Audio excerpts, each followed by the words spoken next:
नमस्कार, मैं शानवी त्रिपाठी। आप देख रहे हैं फास्ट न्यूज इंडिया।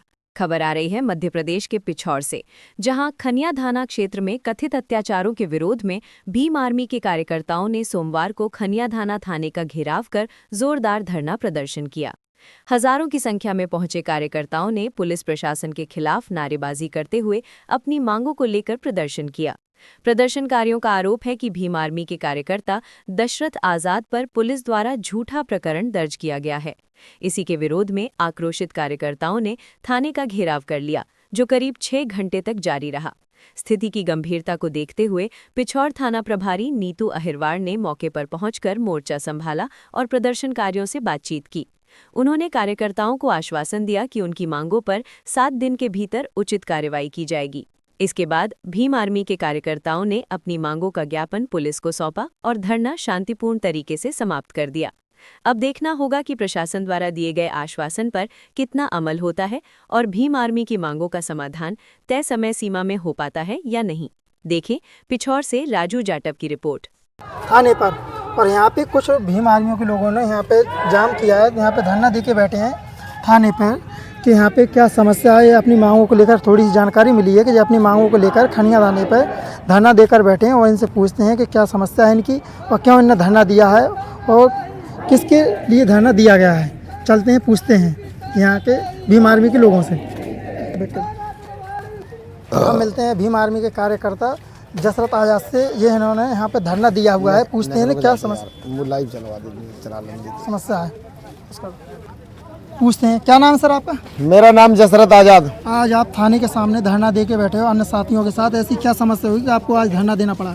देखिए, खनिया थाना प्रभारी जी केवल धन्ना सेठों की और पूंजीपति लोगों की चापलूसी कर रहे हैं और गरीबों के साथ अच्छे से ना बर्ताव करते हैं, ना अच्छे से बोलचाल करते हैं, ना गरीबों की सुनते हैं और हमेशा गरीबों को कुचलने का काम कर रहे हैं। तो आज आपको धरना देना पड़ा, इतनी बड़ी मजबूरी बन गई, ऐसे आप कुछ बताना चाहेंगे कि आपको क्या ऐसी मजबूरी रही कि जो आपको आज थाने पर धरना देना पड़ा? देखिए, ये मजबूरी ये है कि थाना प्रभारी जी लंबे समय से, पहली बात तो ये दिन दहाड़े रिश्वत लेने का काम करा रहे हैं। सब लोग यहाँ के ऑडियो वीडियो भी वायरल हुए हैं जो इनके नेतृत्व में भ्रष्टाचार चल रहा है। इसके साथ में 8 मार्च को मेरे गाँव में गए और मुझे घर जाके इनने धमकाया, बहुत कोशिश की, मुझे डरवाया, धमकाया। जब मैं इनकी धमकी से नहीं डरा तो इनने मुझे धमकी देकर आए और ये तो थाने आ गए। इनने रात के 9 बजे मेरे ऊपर झूठा मुकदमा लगा दिया। फिर उसके बाद दूसरे दिन जिस जो क्रेशर लगी है राजापुर में, वो 20 बीघा की लीज है, वो 65 बीघा पे कब्जा कर लिया है। तो उस ठेकेदार से मिलकर और वहाँ के हमारे गाँव के सरपंच से मिलके फिर इनने सेटलमेंट करके जो मेरे ऊपर FIR करी और 9 तारीख को फिर वो लोग गए और वो रात के 1 बजे मुझे जान से मारने की उनने कोशिश की और धमकी भी दी है। तो हम लोग भी यहाँ FIR कराने आए हैं क्योंकि ये हमारी सुनते नहीं है। एक आदमी की नहीं सुनते हैं तो हमने अपने समाज को बताया, कार्यकर्ताओं को बताया, तो सभी लोग हमारे साथ आए हैं।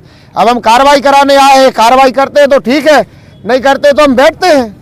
आपके यहाँ आपने जो बताया जो क्रेसिंग लगी है 20 बीघा की, इसका आपने पूर्व में क्या SDM मैडम को आवेदन दिया था? उस पर कोई कार्रवाई हुई क्या अभी तक? SDM मैडम को आवेदन दिया है हमने, 1 साल पहले भी तहसील में आवेदन दिया है, हमने हर जगह काम किया है, लेकिन ये प्रशासन सुनने वाला नहीं है। और वास्तविकता ये है कि जो सरपंच जो आज जो क्रेशर लगवाए हैं ना, और ये सामंतशाही लोग जो हमें मानने की कोशिश कर रहे हैं, तो ये जो राजापुर की हालत है, अगर प्रशासन में हिम्मत है, मैं तो कह रहा हूं कि प्रशासन में और सरकार के लोगों में हिम्मत है और औकात है, अगर उनमें औकात है न्याय करने की, तो मेरे गांव में जाके गरीबों के साथ न्याय करके बताएं कि गरीबों का पानी भी छीन लिया है, सरकारी कुआं, सरकारी हेडपंप सब कब्जा है, सरकारी लाइट भी कब्जा कर ली थी। मैंने 2 महीने लड़ाई लड़के लाइट तो कम से कम बचा ली, लेकिन पानी भी छिन गया, सरकारी संपत्ति सारी पे कब्जा हो गया, पूरा भ्रष्टाचार मचा हुआ है। सरपंच जो काम आते हैं वो भी अपने अपने लोगों के घरों में CC भी कराई थी, मैंने उसमें भी आवाज उठाई थी हम लोगों ने, और थाना प्रभारी जी ने हमारी नहीं सुनी, हम हाथ में आवेदन भी लाए थे।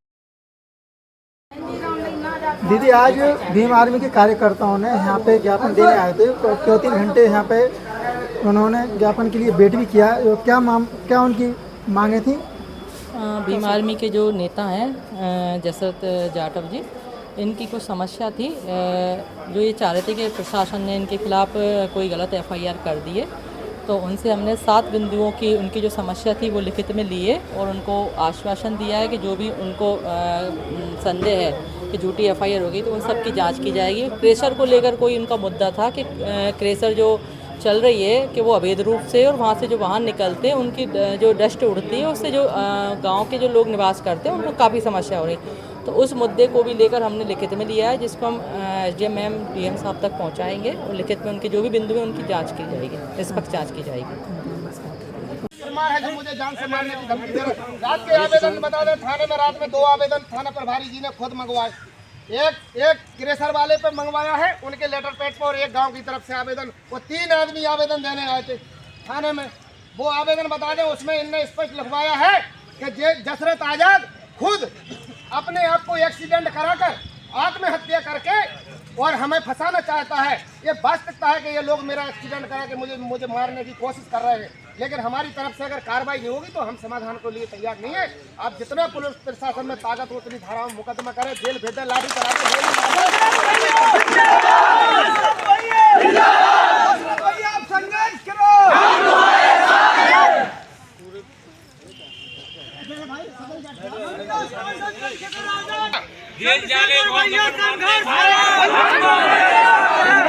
जो लोग मरने से नहीं डरते और मरने मिटने को तैयार है, कफन बांध लो।